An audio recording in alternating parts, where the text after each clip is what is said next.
नमस्कार, news are के खास कार्यक्रम में आपका स्वागत है। मैं हूं आपके साथ राजकुमारी ठाकुर।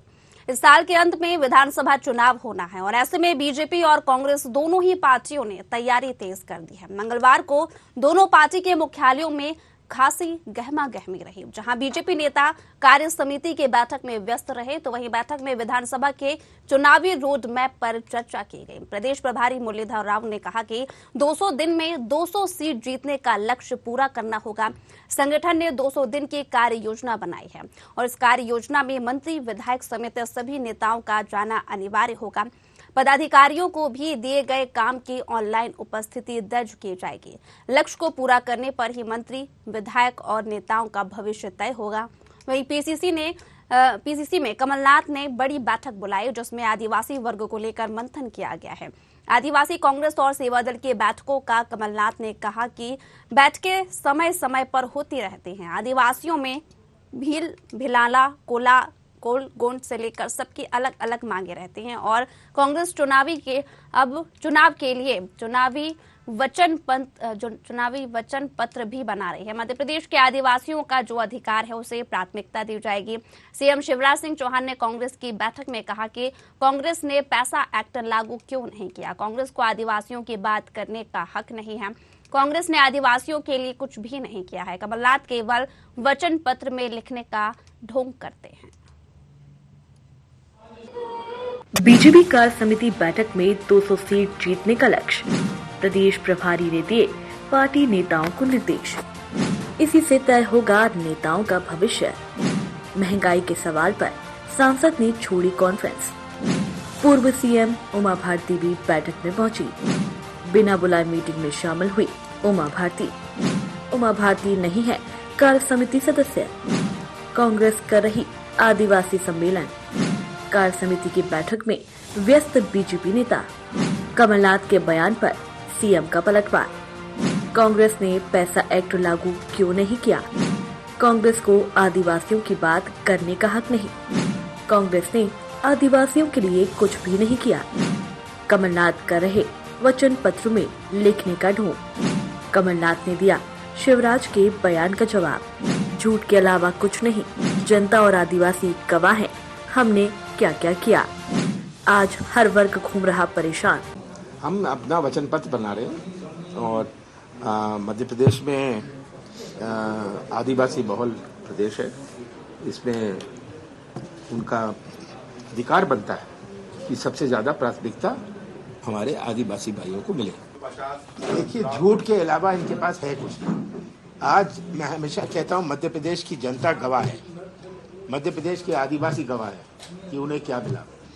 आज जब हर वर्ग मध्य प्रदेश का परेशान घूम रहा है, इसकी चिंता ये नहीं कर रहे। इनका बयान कमलनाथ की आलोचना करना है, इनकी बात संगठन में ऐसा हुआ, कभी मैं उस घटिया स्तर पर नहीं जाना चाहता। आदिवासी महापुरुषों के नाम पर रखा जाएगा। कमलनाथ जी, आप केवल वचन पत्र में लिखने का ढोंग करते हैं।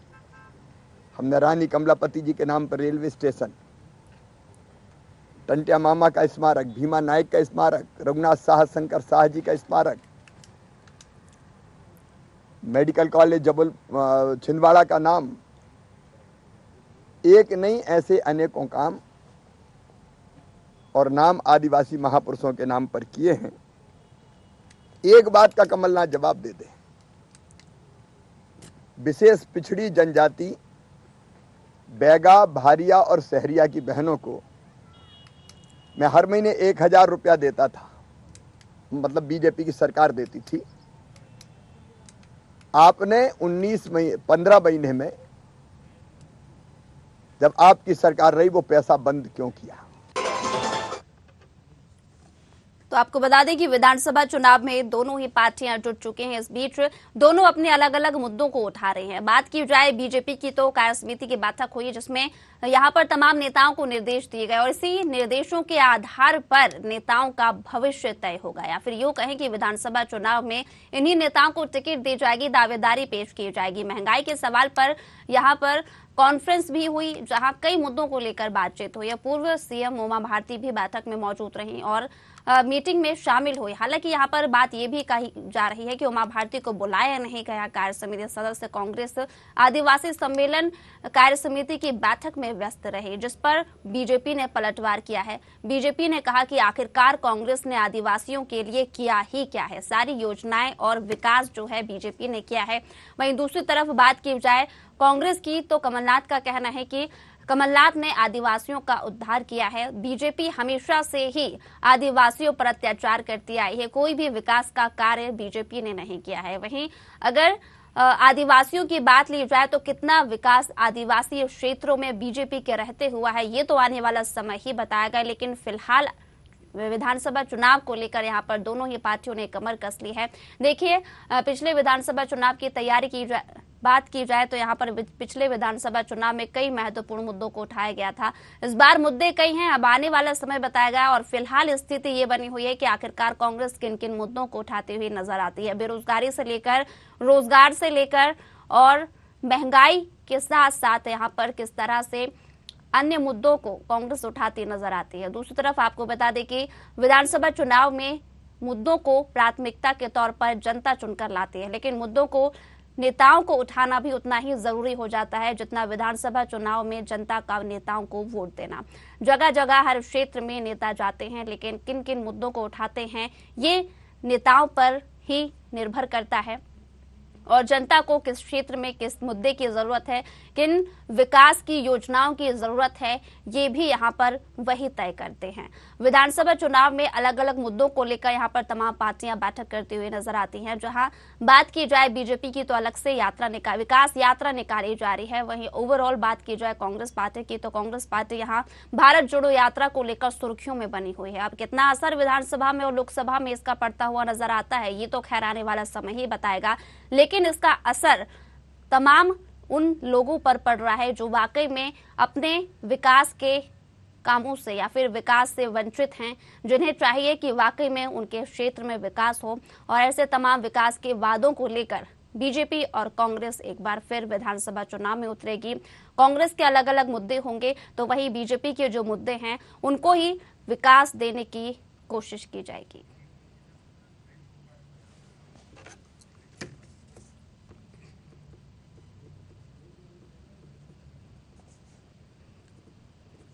तो इस विषय पर चर्चा के लिए हमारे साथ मेहमान भी जुड़ गए हैं। राजकुमार उपाध्याय, कांग्रेस प्रवक्ता, ब्रजगोपाल लोया, बीजेपी नेता। दोनों मेहमानों का बहुत बहुत स्वागत है हमारे कार्यक्रम में। शुरुआत में आपसे करना चाहूंगी उपाध्याय जी, जिस तरह से आदिवासियों के लिए बैठक की गई, आदिवासी सम्मेलन कार्य समिति की बैठक हुई, कई मुद्दों को लेकर चर्चा हुई, लेकिन सवाल ये उठता है कि बीजेपी हमेशा से ही कहती नजर आई और आज भी उन्होंने यही कहा कि कांग्रेस ने आदिवासियों के लिए आखिरकार किया ही क्या है, इस सम्मेलन से कोई फर्क नहीं पड़ेगा। क्या कहेंगे सर? देखिए, आदिवासी जनजाति भाइयों और जो हमारे अनुसूचित जाति के पिछड़ा वर्ग के लोग हैं, इन परिवारों के लिए कांग्रेस आज से लगातार वर्षों से करती आ रही है। ये भारतीय जनता पार्टी के नेता ये नहीं बताएंगे कि कांग्रेस ने क्या किया क्या नहीं। पैसा एक्ट की जो बात ये करते हैं, पैसा एक्ट अभी लागू हुआ है। पैसा एक्ट को किसने किया है? दिग्विजय सिंह जी की सरकार ने लागू किया। कमलनाथ जी आदिवासियों के लिए सर्वाधिक मेहनत करते हैं। आदिवासी नए युवाओं को उन्होंने बढ़ावा दिया। युवक कांग्रेस से लेके उन्होंने कांग्रेस के जिला अध्यक्ष से लेके मंत्री विधायकों में सरकार में कांग्रेस ने हमेशा अनुसूचित जनजाति के व्यक्तियों को बढ़ावा दिया। अनुसूचित जनजाति के व्यक्तियों को जितना भी, भले कोई भी जातीय हो, जातीय भी इसमें अलग अलग तरीके की है, अलग अलग समाज है, परंतु उन सब के लिए लगातार कांग्रेस पार्टी ने काम किया है।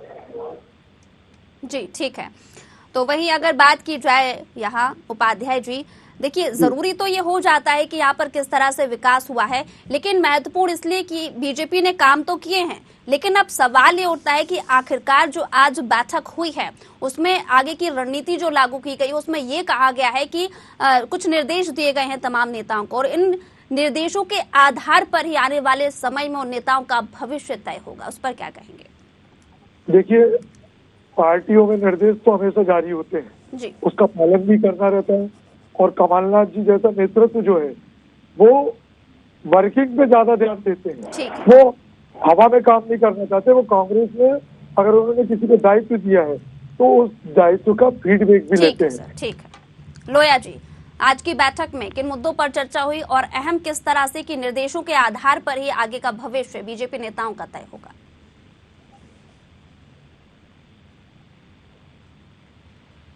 और हमारे साथी कांग्रेस के प्रवक्ता जी कह रहे थे कि कांग्रेस ने किया है, बता कुछ नहीं पाए कि किया क्या है। ये बड़ा दुर्भाग्य है। इस देश के आदिवासी समुदाय को प्रथम राष्ट्रपति बनने में 75 वर्ष लगे। स्वतंत्रता के 75वां जब हम उत्सव मना रहे हैं, उस समय माननीय नरेंद्र मोदी जी और भारतीय जनता पार्टी ने देश को पहली महिला आदिवासी राष्ट्रपति दिया। मध्य प्रदेश को पहला आदिवासी राज्यपाल महामहिम मंगूभाई के माध्यम से देने का काम भारतीय जनता पार्टी ने किया। जिन कमलनाथ जी की बात कर रहे थे कि उन्होंने सबसे ज्यादा आदिवासियों के लिए काम किया, तो उनकी जानकारी के लिए मैं बता दूं कि मध्य प्रदेश में कमलनाथ जी के केंद्रीय मंत्री रहते और मध्य प्रदेश के मुख्यमंत्री रहते। सर्वाधिक पलायन छिंदवाड़ा से आदिवासियों का हुआ है, ये गवर्नमेंट का रिकॉर्ड और डेटा कहता है। प्रश्न इस बात का है कि किसी समाज, किसी वर्ग को यदि आप आगे ले जाना चाहते हैं तो उसकी पहली शर्त है कि उसमें आत्मसम्मान का भाव पैदा करें। किस तरह से जमुना देवी जी को 1993 से लेकर 2003 तक प्रताड़ित किया गया, यह किसी से छुपा नहीं है। किस तरह 1992 में जब अरविंद नेताम प्रदेश अध्यक्ष बन रहे थे और दिग्विजय सिंह ने प्रदेश अध्यक्ष की कुर्सी हथिया ली, किस तरह अभी 15 महीने की सरकार बनी थी और उमंग सिंगार को किस तरह प्रताड़ित किया गया, ये आप सबने, हमने अभी 3 वर्ष पहले देखा है। इसके बावजूद भी आप बड़ी बड़ी डींगे हाँकते हैं तो बड़ा दुर्भाग्य है। हमने इन आदिवासी भाई बहनों को पैर में पहनने की चप्पल दी तो इन्होंने ये आरोप लगा दिया कि इसको पहनने से कैंसर होता है। यानी ये चाहते थे कि उनके पैर में चप्पल भी ना हो। ये कांग्रेस की कार्यप्रणाली है, ये कांग्रेस की संस्कृति है। इनको हर समाज केवल मतदाता दिखाई देता है, जबकि हमें हर तबका जिम्मेदारी दिखाई देता है, क्योंकि हमारी अवधारणा अंत्योदय। सुन लीजिए थोड़ा सा राजकुमारी जी, हमारी अवधारणा अंत्योदय है। अंत्योदय में सबसे पहले हमें अगर किसी के लिए काम करना है तो उसी के लिए करना है जो विकास की दौड़ में पिछड़ गया है। और भारतीय जनता पार्टी की सरकार को ऐसा लगता है कि उसमें जो हमारा आदिवासी समुदाय है, जो हमारे वनवासी भाई हैं, उनका कल्याण करना हमारी प्राथमिकता है, इसलिए हम कर रहे हैं। दूसरी बात, बैठक करने से क्या होगा? आप सरकार में थे तब बैठक क्यों नहीं की? आपने सरकार में उन्हें अपनी वाजिब हिस्सेदारी क्यों नहीं दी? आपने जयस के हीरालाल अलावा के साथ छलावा क्यों किया? इसका जवाब देने के बजाय आप जातिवार बैठकें कर रहे हैं। इससे कुछ नहीं होना। उनके कल्याण के लिए काम करिए। किस तरह अलावा जी के साथ छलावा हुआ पूरा मध्य प्रदेश जानता है। आप उन्हें मंत्रिमंडल में स्थान नहीं दे पाए, बड़े दुर्भाग्यपूर्ण बात है। केवल डींगे हाँकना, बातें करना और उंगली दूसरे की ओर उठाना, ये जो कांग्रेस की संस्कृति है, ये अब जनता समझ चुकी है। ये जो पब्लिक है ये सब जानती है। राजकुमार जी, उपाध्याय जी, करनी और कथनी में बहुत अंतर होता है, क्या कहेंगे? देखिए, हमारे साथी प्रवक्ता जी बोल रहे थे, फिर बाद में उन्होंने सुधार दिया कि जमुना देवी जी को कितने साल पहले कांग्रेस ने सम्मान दिया। कितना प्रताड़ित किया गया है मध्य प्रदेश का इतिहास, और अखबार रंगे पड़े रहे 10 वर्ष तक। कमलनाथ जी, कांग्रेस, राहुल गांधी जी ने लोकसभा का प्रत्याशी बनाया तो धर्मू सिंह जी जैसे विधायक बने। तो अब ये हमें मत बताइए, नहीं तो क्या आदिवासी आरक्षित सीट पर आप और किसी को उम्मीदवार बनाते क्या? नहीं, कोई सीट हमारे एसटी वर्ग के लिए आरक्षित है, उसमें क्या आपको बनाते? नहीं, ये गलत बात है राजकुमारी, गलत बात है, उसको आप भी टोकिए। क्या आदिवासियों के लिए आरक्षित सीटों पर भी आपको दावा दूसरा करते हैं? क्या आपने आदिवासियों के लिए जो सीट आरक्षित थी, अगर आदिवासियों को नहीं मिली तो उसमें क्या समस्या है? उपाध्याय जी, आदिवासियों को तो मिलना जरूरी है ना, अगर आरक्षित है यहाँ पर। उसमें आप और किसी को देना चाहते थे क्या धर्मू राय के अलावा? भाई, मंत्री बने, विधायक बने सब लोग। अरे मैं आपसे ये पूछ रहा हूँ, मंत्री तो आपको बनाना ही पड़ेगा। इस मध्य प्रदेश में जो 16% आबादी है, परंतु आपने बिसाहूलाल सिंह जी के साथ क्या किया सलूक देखा है अब भी प्रदेश की जनता ने, अब भी देखा है। वो समय नहीं हुआ है, केवल 3 वर्ष भी नहीं हुए हैं अभी पूरे, अभी 3 वर्ष होने में भी 2 महीने बाकी हैं भाई। गौरी शंकर बिसेन जी के साथ क्या हो रहा है ये सब देख रहे हैं। गौरी शंकर जी बिसेन, आप बताइए ना क्या नहीं हो रहा है। 3 बार वो मध्य प्रदेश की सरकार में मंत्री रहे। आदरणीय गौरी शंकर बिसेन जी भारतीय जनता पार्टी के वरिष्ठ नेता और आज भी निगम के अध्यक्ष हैं, याद रखिएगा। आज भी अध्यक्ष हैं।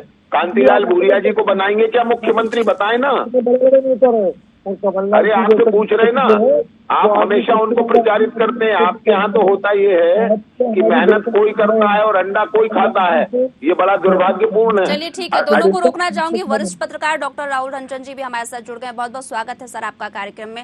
रंजन जी, यहाँ पर कांग्रेस के आदिवासियों को लेकर आज जो सम्मेलन था, कई बैठकों को लेकर यहाँ पर ये भी बात हुई कि आदिवासियों का उद्धार किस तरह से किया जाए, चर्चा भी हुई। लेकिन अब बीजेपी आरोप लगा रही है कि आदिवासियों पर कांग्रेस को कुछ भी बोलने का या फिर करने का अधिकार ही नहीं है, क्योंकि अब तक तो कांग्रेस ने कुछ नहीं किया है। सिर्फ और सिर्फ बातें करने से कुछ नहीं होता है, कथनी और करनी में अंतर होता है। रंजन जी, देखिए, 2 चीज मैं बिल्कुल स्पष्ट कर दूं कि चुनावी महासमर है और इस महाभारत में कांग्रेस के पास तो खोने को कुछ नहीं है। कांग्रेस का बहुत कुछ लुट चुका है, तो कांग्रेस के पास में अब हासिल जो भी हो सकता है वो हासिल हो सकता है। भारतीय जनता पार्टी के पास खोने के लिए बहुत कुछ है। तो जहां खोने की बहुत ज्यादा रहता है कि खोने के लिए आपके पास बहुत कुछ पड़ा हो तो फिर आपको दिक्कतें होती हैं, वहां सोचना पड़ता है। तो भारतीय जनता पार्टी को बहुत हद तक सोचना पड़ेगा और कांग्रेस को अभी सोचने की आवश्यकता नहीं है कि कांग्रेस धीरे धीरे कहा जाए तो समेट चुकी है, तो अब उसका लौटने का कोई सवाल उठता नहीं है। तो आरोप प्रत्यारोप की जितनी भी आपको परिभाषाएं और जितने भी दिखाई देंगे वो भारतीय जनता पार्टी की ओर से ही निकाले जा रहे हैं। जितने भी तर्कस में से तीर निकल रहे हैं वो भारतीय जनता पार्टी की ओर से कांग्रेस के ऊपर। कांग्रेस तो वैसे ही घायल है। तो पहली चीज तो ये है कि समझना ये भी चाहिए कि अब जो निहत्था है उसके ऊपर वार करके करोगे क्या। अब ये दूसरे मुद्दे हैं कि जो आदिवासी का मुद्दा उठा दो या दूसरे मुद्दे उठा दो, इन मुद्दों से कुछ होता नहीं है। एक्चुअली क्या पिछले कई चुनावों से ये देखा जा रहा है कि मुद्दों से भटकाने की राजनीति इस देश में, इस प्रदेश में बहुत तेजी के साथ में आगे बढ़ी है। अब हो क्या रहा है, जो मूल मुद्दे हैं, जिन मुद्दों पर लड़ाई होना चाहिए, उन मुद्दों पर न लड़ाई हो रही है, न बहस हो रही है, न चर्चाएं हो रही हैं। ये तमाम जो जितनी भी बैठकें राजनीतिक दलों की होती है, वो राजनीतिक दलों की बैठक में इन चीजों पर जो कहा जाए आम जनता का मुद्दा है, आम जनता की कोई चिंता नहीं हो रही है। ये सिर्फ ऐसा हो रहा है जैसे ब्यूरोक्रेसी में और ब्यूरोक्रेट्स या फिर ये कारपोरेट सेक्टर में होता है कि बंद कमरों में बैठ के कर लो, अब बंद कमरों में आसमान दिखा दो सबको, बस वही कुछ हो रहा है। आम जनता के बीच में क्या होना चाहिए, कैसी दिक्कतें हो रही हैं, क्या समस्याएं हो गई हैं, उन चीजों पर कोई चिंता नहीं हो रही। अब एक चीज और आप सुनो, 2 मुद्दे हैं इस देश में। पूरा मुद्दा प्रदेश में भी देखने को मिल रहा है, कोरोना के बाद में देखने को मिला, उसके बाद देखने को मिला। आपको महंगाई का हिस्सा दिख रहा है, बेरोजगारी का दिख रहा है, भुखमरी का हिस्सा दिख रहा है, किसानों की समस्याएं दिख रही हैं, सारी चीजें दिखाई दे रही हैं। कांग्रेस अपने प्लेटफॉर्म पे आ रही है, कोई दिक्कत नहीं। भारतीय जनता पार्टी अपने भारतीय जनता पार्टी के पास में 14 सालों का केंद्र का और मध्य प्रदेश के 16 सालों का इतिहास और काम करने का पूरा है। तो भारतीय जनता पार्टी के पास में बहुत कुछ कहने को है, कांग्रेस के पास में अभी कहने को कुछ नहीं है। लेकिन यहाँ मुद्दे की बात ये हो रही है किस चेहरे पे चुनाव लड़ा जाएगा, किस चेहरे को प्रेजेंट किया जाएगा, किसको मुख्यमंत्री बनाया जाएगा। मतलब आप ये सोचिए कि अभी 1 साल है चुनाव होने में और यहाँ पूरी कैबिनेट तैयार होने लगी, यहाँ तो प्रोफाइल पूरा तैयार होने लगा है। यहाँ तो ये कहिए गलीमत ये है कि मंत्रिमंडल का बंटवारा नहीं हो रहा, ये तो मंत्रिमंडल का बंटवारा हो जाए। तो ये सिस्टम समझ में नहीं आ रहा कि आखिरकार जनता के मुद्दों को कब उठाया जाएगा और कब इस पर बहस होगी। इस पर प्रतिक्रिया लोया जी आपकी लेना चाहूंगी कि बैठकों में जनता के मुद्दों पर बातचीत नहीं होती, क्या कहेंगे? नहीं, मैं आपको कह रहा हूँ, आपने माननीय हमारे विश्लेषक जी को ठीक से नहीं सुना। वो बार बार ये आग्रह कर रहे हैं कि कांग्रेस पार्टी में केवल अब मंत्रिमंडल बनना बाकी है, बाकी तो वो सब बांट चुके, क्योंकि इनके हाथों कांग्रेस का ही बना हुआ है। आपके पास था क्या? लूटी हुई सरकार है आपके पास। और कुछ आपको बोलना है बोलने, मैं शांत रहूंगा जब तक। नहीं, जब आप ठीक है, मेरा सवाल ठीक है लोया जी से है, उसके बाद आपको भी मौका मिलेगा उपाध्याय जी। ठीक है लोया जी। जी देखिए, मैं आपको बताऊं, कांग्रेस जो विषय है कि आप किसी विषय पर चर्चा नहीं करते, कभी जातियों पर चर्चा करते हैं, कभी आदिवासी की बात करेंगे, कभी दलित भाइयों की बात करेंगे, कभी ओबीसी की बात करेंगे, काम किसी के लिए कुछ नहीं करेंगे। इसको याद रखिएगा आप। देश में हमसे कहते हैं कि हमें हिसाब देना चाहिए, हम जनता के प्रति जवाबदेह राजनीतिक दल है, इसलिए हम हिसाब देते हैं और हिसाब हमसे जनता चाहती है, इसलिए हम उसे हिसाब देते हैं। परंतु जिन्होंने इस देश को 60-70 सालों तक लूटा, उन्हें किसी को हिसाब नहीं देना। आपने किया क्या दलितों के लिए, आपने किया क्या ओबीसी के लिए? आप एक ओबीसी आयोग नहीं बना सके पूरे देश में, ये कांग्रेस की सत्यता है। जो ओबीसी आरक्षण दिया, आपने इतनी जल्दबाजी में दिया कि एक पर्ची पर उन्हें आरक्षण दे दिया, वो आरक्षण कभी उन्हें मिला नहीं। इसके बाद मध्य प्रदेश की हाईकोर्ट में जब वो मामला गया तो कांग्रेस पार्टी की कमलनाथ की सरकार ने उसको वकील तक वहां खड़ा नहीं किया। इसके बाद वो केस जब हार गए, मध्य प्रदेश की भारतीय जनता पार्टी की शिवराज जी की सरकार बनी और हम उस मामले को लेकर सुप्रीम कोर्ट तक गए और तब वो हमने ओबीसी को जो उनका हक था वो दिलाने का काम किया। मैं आपसे ये कहता हूं कि ये भी हम इसमें दम्भ के साथ नहीं कहते हैं कि हमने किसी पर कृपा की है, हमने उनका हक उन्हें दिया है, हमने किसी पर कृपा नहीं की। हम कृपा करने योग्य नहीं है क्योंकि वो मतदाता हैं, वो जो लोग हैं, वो जो समाज में विकास की दौड़ में पिछड़ गए हैं, उनका कल्याण करने के लिए ही भारतीय जनता पार्टी सरकार चाहती है। सत्ता हमारे लिए साधन मात्र है, कांग्रेस के लिए सत्ता ही साध्य है। दोनों में बहुत फर्क है। हमें समाज में परिवर्तन के लिए साधन है और कांग्रेस के नेताओं को लूटने के लिए साधन है। इन दोनों अवधारणाओं का जो फर्क है, और 30 सेकंड और लूंगा राजकुमारी जी, और इसी अवधारणा के फर्क के कारण मैं आपको बताता हूं। 2020 में आपकी सरकार गिरी, उसके बाद 28 उपचुनाव हुए, आप 28 में से 20 उपचुनाव हार गए। उसके बाद 2021 में 4 उपचुनाव हुए, उनमें से आप 3 उपचुनाव हार गए। इसके बाद 2022 में मध्य प्रदेश में नगरीय निकाय के चुनाव हुए, उसमें तीनों स्तर पर आप हार गए। पंचायतों के चुनाव हुए, उसमें आप तीनों स्तर पर हार गए। वो कल ताजा हार कर आप निपटे हैं। इसके बाद भी दम्भ ये है कि हम तो सरकार बनाएंगे। मैं समझ नहीं पाता हूं कि किस तरह सरकार बनाएंगे, जनता के वोट से बनाएंगे या गांधी खानदान के मैंडेट से बनाएंगे। ये सरकार जनता चुनती है श्रीमान, ये आपकी पार्टी का अध्यक्ष नहीं है जिसे गांधी परिवार नियुक्त कर देगा। उपाध्याय जी, देखिए, हमारी सरकार जो है वो कोई ऐसे नहीं बनती कि अब की बार मोदी सरकार, फिर से शिवराज सरकार। हमारे यहाँ कमलनाथ की नहीं बनेगी क्या? क्यों नहीं, कमलनाथ कांग्रेस सरकार ही बनेगी। नहीं, फिर आपकी कांग्रेस तो है। आप कहें दिग्विजय सिंह, गोविंद सिंह के विषय में कुछ बोल के बताएं। मत दुखाइए, कल हटा दिए जाएंगे भैया, मुझे कोई तकलीफ नहीं है। मैं तो आपके भले की बात कर रहा हूँ कि माननीय गोविंद सिंह नेता प्रतिपक्ष हैं और मैं आपको ये कहता हूँ विधायक दल का नेता। आपको बोला तो आप भी सुन लीजिए लोया जी। हाँ, सुनाइए, मेरे से भी सुनिए। आप हमें बिल्कुल, हमने जब आपसे खूब सुन रहे हैं तो आप भी सुनने की क्षमता रखिए। कांग्रेसियों में सुनने की क्षमता है, करने की क्षमता है, लोगों को जोड़ने की क्षमता है पार्टी के साथ। बिल्कुल जुड़ तो रहे हैं लोग। कन्हैया कुमार आपसे जुड़ रहे हैं, आपसे, अरे आपसे कौन कौन नहीं जुड़ रहे हैं? जिन्होंने इस देश में नकली नोट चलाए वो जुड़ रहे हैं, जिन्होंने इस देश को लूटा वो जुड़ रहे हैं, जो भारत माता को गाली बकते हैं वो जुड़ रहे हैं, जो कहते हैं भारत तेरे टुकड़े होंगे इंशाअल्लाह वो जुड़ रहे हैं। सब तो आपसे जुड़ रहे हैं, कांग्रेस सब आपसे जुड़े हैं भैया। लेकिन उसको इतना अपमानित किया जा रहा है। मुख्यमंत्री शिवराज सिंह ने होशंगाबाद नर्मदापुरम के जिला पंचायत अध्यक्ष आदिवासी जो बनी हुई है उसको मंच तक नहीं दिया, उसको आमंत्रण नहीं देते हैं। 26 जनवरी पर आमंत्रित नहीं किया था। तो ये तो आपकी अवधारणा है कि आदिवासी को कितना अपमान करते हो, ये मेरे जिले से अब किसी को नहीं मालूम। इसलिए हमें बिल्कुल नहीं, पहले पूरी जानकारी इकट्ठा कर ले। 26 जनवरी परसों है भैया। हाँ, और कोई भी जिला पंचायत अध्यक्ष को हमने राज्य मंत्री का दर्जा दिया हुआ है, इसको ध्यान रखें। और किसी अधिकारी में इतना साहस नहीं है कि जिसे मध्य प्रदेश की सरकार ने राज्य मंत्री का दर्जा दिया हो वो उसे कार्यक्रम में, शासकीय कार्यक्रम में आमंत्रित ना करे। ये कांग्रेस की सरकार नहीं है, हम जनप्रतिनिधि का सम्मान करते हैं। जाति वर्ग के साथ जो अत्याचार पिछड़ा वर्ग के साथ आप कर रहे हैं वो कभी सहन नहीं होगा। पिछड़ा वर्ग को जो 27% आरक्षण दिया गया आदरणीय कमलनाथ जी की सरकार में दिया गया, जिसका परिणाम आपको 2023 के विधानसभा चुनाव आदिवासी और पिछड़ा वर्ग और युवा नौजवान बेरोजगार जो है वो जवाब देंगे श्रीमान कि कैसे आपकी सरकार जाएगी। आपको पता नहीं लगेगा। ठीक है, ये है। रंजन जी, जनता के मुद्दों के सवालों का जो जवाब यहाँ पर दिया है लोया जी ने, उससे कितने सहमत हैं? देखिए, हम आपसे एक चीज बता दें आपको, मुद्दे तो दरकिनार कर दिए जाते हैं हर चुनाव में, ठीक है। यहाँ तो स्थिति ये हो रही कि कुछ पिछले वर्षों में जो चेंज आया है चुनाव का, वो चेंज सिर्फ ये है कि अब चुनाव मैनेजमेंट, अब चुनाव को किस षड्यंत्र के साथ में, किस चक्रव्यूह रचना के साथ में जीता जा रहा है, वो महत्वपूर्ण हो गया है।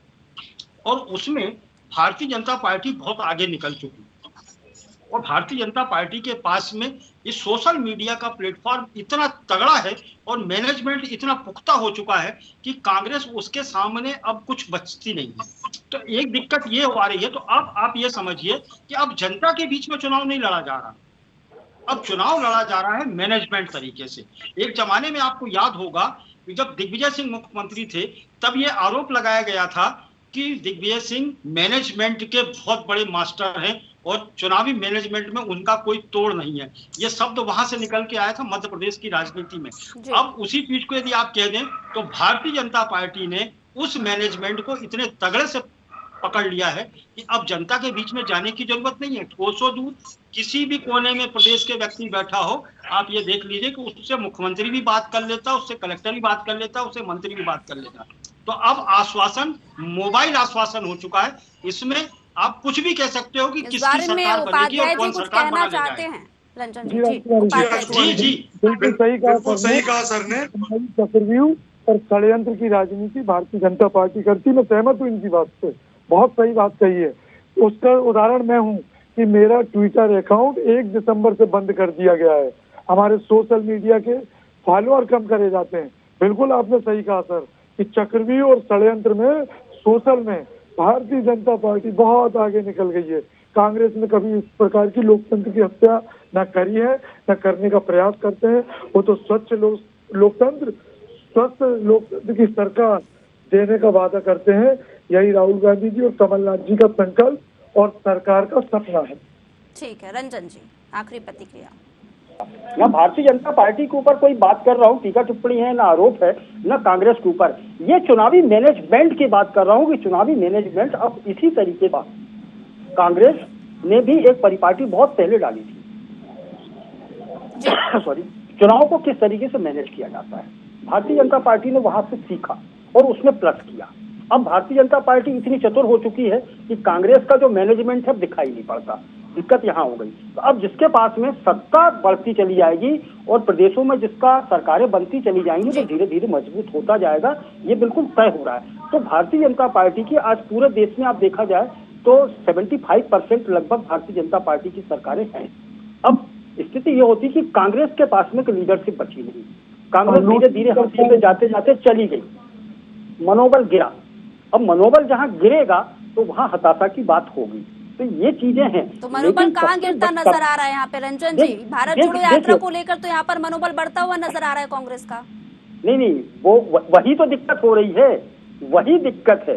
बात ये हो रही है कि यदि भारतीय जनता पार्टी की बात करो, यदि कांग्रेस में राहुल गांधी की यात्रा की बात यदि हम लोग करते हैं और ये कहते हैं कि राहुल गांधी की यात्रा से एक ऊर्जा पैदा हुई है, प्रदेश में नहीं बल्कि पूरे देश में आपको ऊर्जा दिखाई दे रही है कांग्रेस में, तो एक माहौल जो विपक्ष कहा जा रहा था कि कांग्रेस का विपक्ष जो मतलब भारतीय जनता पार्टी के लिए सामने जो खड़ा हुआ है डट के, वो कांग्रेस पूरी खत्म हो चुकी है और बिल्कुल मरने की कगार पे है या हाशिए पे चली गई है, वो जाकर के अब ऐसा लगने लगा कि वहाँ पुनर्जीवन पैदा हो गया, एक नई कांग्रेस सामने दिखाई देने लगी। तो वो एक दहशत है, उसी दहशत को लेकर के भारतीय जनता पार्टी ने तैयारी शुरू की है अपनी कि अब चुनावी जो मैनेजमेंट है उसको बदलना पड़ेगा।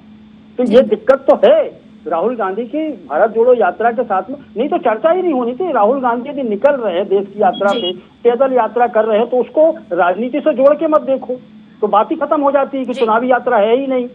तो वहाँ खत्म हो जाना चाहिए बातें। और समय की कमी के चलते इसी के साथ तीनों मेहमानों का बहुत बहुत शुक्रिया हमारे कार्यक्रम के साथ जुड़ने के लिए। आपको बता दें कि विधानसभा चुनाव को लेकर अब मुद्दों पर चर्चा तो होने लगी, लेकिन आज भी यहाँ पर ये आरोप लगाए जा रहे हैं कि आखिरकार जनता के मुद्दों पर चर्चा क्यों होगी, राजनीतिक मुद्दों को लेकर चर्चा क्यों हो रही है। कांग्रेस हो या बीजेपी दोनों ही बैठकें कर रही हैं, जहां कांग्रेस आदिवासियों को लेकर तो बीजेपी भी यहां पर नेताओं को लेकर बैठकें कर रहे हैं कि आखिरकार वर्तमान स्थिति में जो निर्देश दिए जा रहे हैं, भविष्य में किस तरह से यहां पर नेताओं का भविष्य तय होगा और किस तरह से किन्हें दावेदारी पेश की जाएगी। लेकिन फिलहाल मुझे दीजिए इजाजत, जुड़े रहिए न्यूज़ आर के साथ। नमस्कार।